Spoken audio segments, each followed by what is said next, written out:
Welcome to Bite at a Time Books, where we read you your favorite classics one bite at a time. My name is Bree Carlile, and I love to read and wanted to share my passion with listeners like you. If you want to know what's coming next and get updates from me, Bree, sign up for our newsletter at biteatatimebooks.com. Be sure to follow the show on your favorite podcast platform so you get all the new episodes. Or you can follow the show on YouTube, where we have playlists for all the stories. We're part of the Bite at a Time Books Productions Network. If you'd also like to hear what inspired your favorite classic author to write their novels, and what was going on in the world at the time, check out the Bite at a Time Books Behind the Story podcast, Tuesdays, wherever you listen to podcasts. Today we'll be continuing The Great Gatsby by F. Scott Fitzgerald. Chapter 1. Part 2. I told her how I had stopped off in Chicago for a day on my way east, and how a dozen people had sent their love through me. "Do they miss me?" she cried ecstatically. "The whole town is desolate. All the cars have left the rear wheel painted black as a mourning wreath, and there's a persistent wail all night along the North Shore. How gorgeous. Let's go back, Tom. Tomorrow." Then she added irrelevantly, "You ought to see the baby." "I'd like to." "She's asleep. She's 3 years old. Haven't you ever seen her?" "Never." "Well, you ought to see her. She is—" Tom Buchanan, who had been hovering restlessly about the room, stopped and rested his hand on my shoulder. "What you doing, Nick?" "I'm a bond man." "Who with?" I told him. "Never heard of them," he remarked decisively. This annoyed me. "You will," I answered shortly. "You will if you stay in the East." "Oh, I'll stay in the East, don't you worry," he said, glancing at Daisy and then back at me, as if he were alert for something more. I'd be a goddamned fool to live anywhere else. At this point, Miss Baker said absolutely, with such suddenness that I started. It was the first word she had uttered since I came into the room. Evidently, it surprised her as much as it did me, for she yawned, and with a series of rapid, deft movements, stood up into the room. "I'm stiff," she complained. "I've been lying on that sofa for as long as I can remember." "Don't look at me," Daisy retorted. "I've been trying to get you to New York all afternoon." "No thanks," said Miss Baker to the 4 cocktails just in from the pantry. "I'm absolutely in training." Her host looked at her incredulously. "You are?" He took down his drink as if it were a drop in the bottom of a glass. "How you ever get anything done is beyond me." I looked at Miss Baker, wondering what it was she got done. I enjoyed looking at her. She was a slender, small-breasted girl, with an erect carriage which she accentuated by throwing her body backward at the shoulders like a young cadet. Her gray, sun-strained eyes looked back at me with polite reciprocal curiosity out of a wan, charming, discontented face. It occurred to me now that I had seen her, or a picture of her, somewhere before. "You live in West Egg," she remarked contemptuously. "I know somebody there." "I don't know a single. You must know Gatsby." "Gadsby?" demanded Daisy. "What Gadsby?" Before I could reply that he was my neighbor, dinner was announced. Wedging his tense arm imperatively under mine, Tom Buchanan compelled me from the room as though he were moving a checker to another square. Slenderly, languidly, their hands set lightly on their hips, the 2 young women preceded us out onto a rosy-colored porch, open toward the sunset, where 4 candles flickered on the table in the diminished wind. "Why candles?" objected Daisy, frowning. She snapped them out with her fingers. "In 2 weeks, it'll be the longest day in the year." She looked at us all radiantly. "Do you always watch for the longest day of the year and then miss it?" "I always watch for the longest day in the year and then miss it."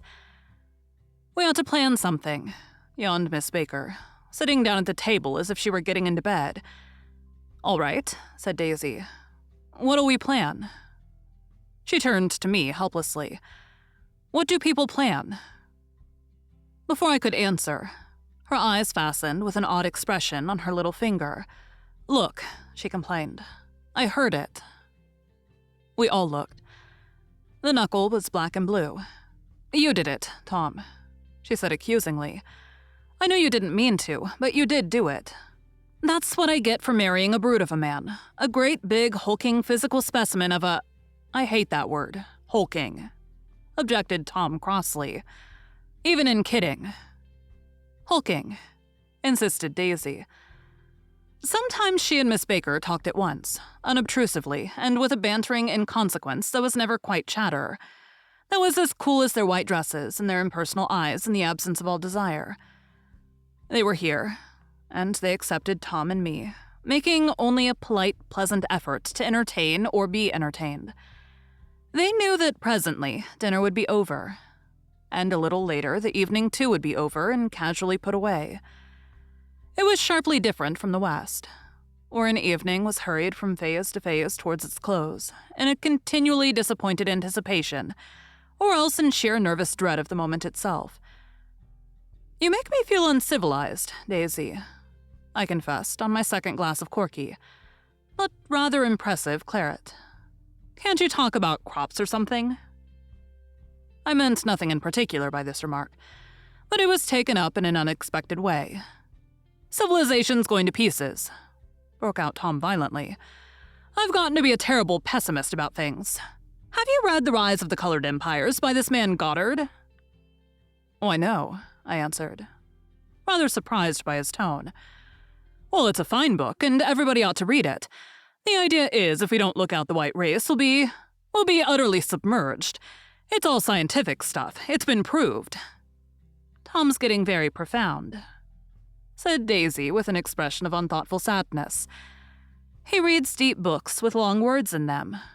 What was that word we— "Well, these books are all scientific," insisted Tom, glancing at her impatiently. "This fellow's worked out the whole thing. It's up to us, who are the dominant race, to watch out, or these other races will have control of things." "We've got to beat them down," whispered Daisy, winking ferociously toward the fervent sun. "You ought to live in California," began Miss Baker. But Tom interrupted her by shifting heavily in his chair. "This idea is that we're Nordics. I am, and you are, and—" After an infinitesimal hesitation, he included Daisy with a slight nod. And she winked at me again. "And we've produced all the things that go to make civilization. Oh, science and art and all that. Do you see?" There was something pathetic in his concentration, as if his complacency, more acute than of old, was not enough to him anymore. When, almost immediately, the telephone rang inside, and the butler left the porch, Daisy seized upon the momentary interruption and leaned towards me. "I'll tell you a family secret," she whispered enthusiastically. "It's about the butler's nose. Do you want to hear about the butler's nose?" "That's why I came over tonight." "Well, he wasn't always a butler. He used to be the silver polisher for some people in New York that had a silver service for 200 people. He had to polish it from morning till night until it finally began to affect his nose."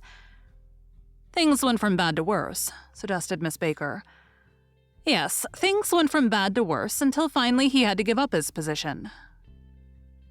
For a moment, the last sunshine fell with romantic affection upon her glowing face. Her voice compelled me forward breathlessly as I listened.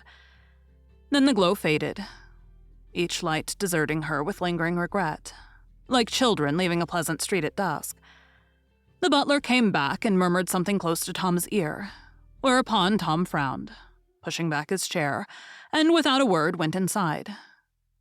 As if his absence quickened something within her, Daisy leaned forward again, her voice glowing and singing. "I love to see you at my table, Nick. You remind me of a rose, an absolute rose, doesn't he?" She turned to Miss Baker for confirmation. "An absolute rose?" This was untrue. I am not even faintly like a rose. She was only extemporizing. But a stirring warmth flowed from her as if her heart was trying to come out to you, concealed in one of those breathless, thrilling words. Then suddenly she threw her napkin on the table and excused herself and went into the house. Miss Baker and I exchanged a short glance, consciously devoid of meaning. I was about to speak when she sat up alertly and said, "Shh," in a warning voice. A subdued, impassioned murmur was audible in the room beyond, and Miss Baker leaned forward, unashamed, trying to hear. The murmur trembled on the verge of coherence, sank down, mounted excitedly, and then ceased altogether. "This Mr. Gatsby you spoke of is my neighbor," I began. "Don't talk. I want to hear what happens." "Is something happening?" I inquired innocently. "You mean to say you don't know?" said Miss Baker, honestly surprised. "I thought everybody knew." "I don't." "Why," she said hesitantly, "Tom's got some woman in New York." "Got some woman," I repeated blankly. Miss Baker nodded. "She might have the decency not to telephone him at dinner time, don't you think?" Almost before I had grasped her meaning, there was the flutter of a dress, and the crunch of leather boots, and Tom and Daisy were back at the table. "It couldn't be helped," cried Daisy with tense gaiety. She sat down, glanced searchingly at Miss Baker, and then at me, and continued. "I looked outdoors for a minute, and it's very romantic outdoors. There's a bird on the lawn that I think must be a nightingale come over on the Cunard or White Star Line. He's singing away." Her voice sang. "It's romantic, isn't it, Tom?" "Very romantic," he said. And then miserably to me, "If it's light enough after dinner, I want to take you down to the stables." The telephone rang inside, startlingly. And as Daisy shook her head decisively at Tom, the subject of the stables, in fact, all subjects, vanished into air. Among the broken fragments of the last 5 minutes at table, I remember the candles being lit again, pointlessly, and I was conscious of wanting to look squarely at everyone, and yet to avoid all eyes. I couldn't guess what Daisy and Tom were thinking, but I doubt if even Miss Baker, who seemed to have mastered a certain hearty skepticism, was able utterly to put this fifth guest's shrill metallic urgency out of mind. To a certain temperament, the situation might have seemed intriguing. My own instinct was to telephone immediately for the police. The horses, needless to say, were not mentioned again.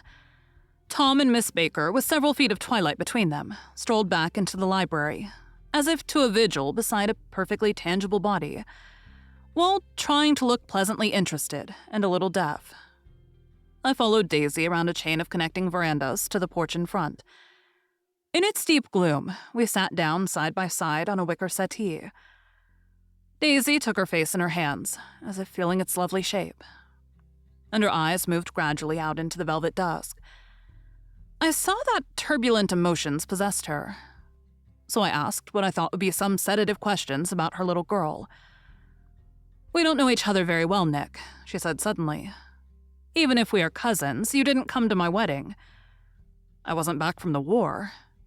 "That's true." She hesitated. "Well, I've had a very bad time, Nick, and I'm pretty cynical about everything." Evidently, she had reason to be. I waited, but she didn't say any more. And after a moment, I returned rather feebly to the subject of her daughter. "I suppose she talks and eats and everything." "Oh, yes." She looked at me absently. "Listen, Nick, let me tell you what I said when she was born. Would you like to hear?" "Very much. It'll show you how I've gotten to feel about things. Well, she was less than an hour old, and Tom was God knows where. I woke up out of the ether with an utterly abandoned feeling, and asked the nurse right away if it was a boy or a girl. She told me it was a girl, and so I turned my head away and wept. 'All right,' I said. 'I'm glad it's a girl, and I hope she'll be a fool. That's the best thing a girl can be in this world, a beautiful little fool. You see, I think everything's terrible anyhow.' She went on in a convinced way. 'Everybody thinks so. The most advanced people. And I know. I've been everywhere and seen everything and done everything.' Her eyes flashed around her in a defiant way, rather like Tom's, and she laughed with thrilling scorn. 'Sophisticated. God, I'm sophisticated.' The instant her voice broke off, ceasing to compel my attention, my belief, I felt the basic insincerity of what she had said. It made me uneasy, as though the whole evening had been a trick of some sort to exact a contributory emotion from me. I waited, and sure enough, in a moment she looked at me with an absolute smirk on her lovely face, as if she had asserted her membership in a rather distinguished secret society to which she and Tom belonged. Inside, the crimson room bloomed with light.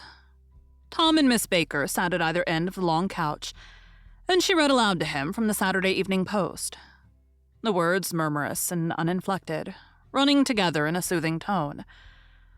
The lamplight, bright on his boots and dull on the autumn leaf yellow of her hair, glinted along the paper as she turned a page with a flutter of slender muscles in her arms.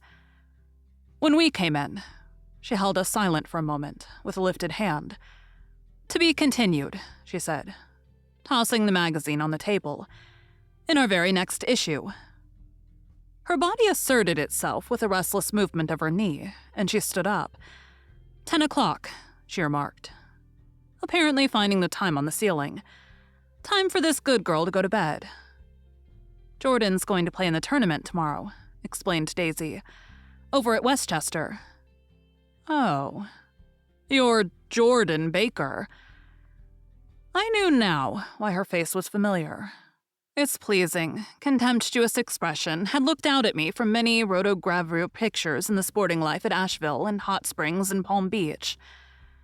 I had heard some story of her, too. A critical, unpleasant story. But what it was I had forgotten long ago. "Good night," she said softly. "Wake me at 8, won't you? If you'll get up." "I will. Good night, Mr. Carroway. See you anon." "Of course you will," confirmed Daisy. "In fact, I think I'll arrange a marriage. Come over often, Nick, and I'll fling you together. You know, lock you up accidentally in linen closets and push you out to sea in a boat and all that sort of thing." "Good night," called Miss Baker from the stairs. "I haven't heard a word." "She's a nice girl," said Tom after a moment. "They oughtn't to let her run around the country this way." "Who oughtn't to?" inquired Daisy coldly. "Her family." "Her family is one aunt about 1,000 years old. Besides, Nick's going to look after her, aren't you, Nick? She's going to spend lots of weekends out here this summer. I think the home influence will be very good for her." Daisy and Tom looked at each other for a moment in silence. "Is she from New York?" I asked quickly. "From Louisville. Our white girlhood was passed together there. Our beautiful white—" "Did you give Nick a little heart-to-heart talk on the veranda?" demanded Tom suddenly. "Did I?" She looked at me. "I can't seem to remember, but I think we talked about the Nordic race. Yes, I'm sure we did. It sort of crept up on us, and first thing you know—" "Don't believe everything you hear, Nick," he advised me. I said lightly that I had heard nothing at all, and a few minutes later I got up to go home. They came to the door with me and stood side by side in a cheerful square of light. As I started my motor, Daisy peremptorily called, "Wait. I forgot to ask you something, and it's important. We heard you were engaged to a girl out west." "That's right," corroborated Tom kindly. "We heard that you were engaged." "It's a libel. I'm too poor." "But we heard it," insisted Daisy, surprising me by opening up again in a flower-like way. "We heard it from 3 people, so it must be true." Of course, I knew what they were referring to. But I wasn't even vaguely engaged. The fact that gossip had published the banns was one of the reasons I had come east. You can't stop going with an old friend on account of rumors. And on the other hand, I had no intention of being rumored into marriage. Their interest rather touched me and made them less remotely rich. Nevertheless, I was confused and a little disgusted as I drove away. It seemed to me that the thing for Daisy to do was to rush out of the house, child in arms. But apparently, there were no such intentions in her head. As for Tom, the fact that he had some woman in New York was really less surprising than that he had been depressed by a book. Something was making him nibble at the edge of stale ideas, as if his sturdy physical egotism no longer nourished his peremptory heart. Already, it was deep slumber on roadhouse roofs and in front of wayside garages, where new red petrol pumps sat out in pools of light. and when I reached my estate at West Egg, I ran the car under its shed and sat for a while on an abandoned grass roller in the yard. The wind had blown off, leaving a loud, bright night with wings beating in the trees, and a persistent organ sound as the full bellows of the earth blew the frogs full of life. The silhouette of a moving cat wavered across the moonlight, and turning my head to watch it, I saw that I was not alone. 50 feet away, a figure had emerged from the shadow of my neighbor's mansion and was standing with his hands in his pockets, regarding the silver pepper of the stars. Something in his leisurely movements and the secure position of his feet upon the lawn suggested that it was Mr. Gatsby himself, come out to determine what share was his of our local heavens. I decided to call to him. Miss Baker had mentioned him at dinner, and that would do for an introduction. But I didn't call to him, for he gave a sudden intimation that he was content to be alone. He stretched out his arms toward the dark water in a curious way, and, far as I was from him, I could have sworn he was trembling. Involuntarily, I glanced seaward, and distinguished nothing except a single green light, minute and far away, that might have been the end of a dock. When I looked once more for Gatsby, he had vanished, and I was alone again in the unquiet darkness. Thank you for joining Bite at a Time Books today, while we read a bite of one of your favorite classics. Again, my name is Bree Carlile, and I hope you come back tomorrow for the next bite of The Great Gatsby. Don't forget to sign up for our newsletter at biteatatimebooks.com. You can check out the show notes or our website, biteatatimebooks.com, for the rest of the links for our show. We'd love to hear from you on social media at Bite at a Time Books.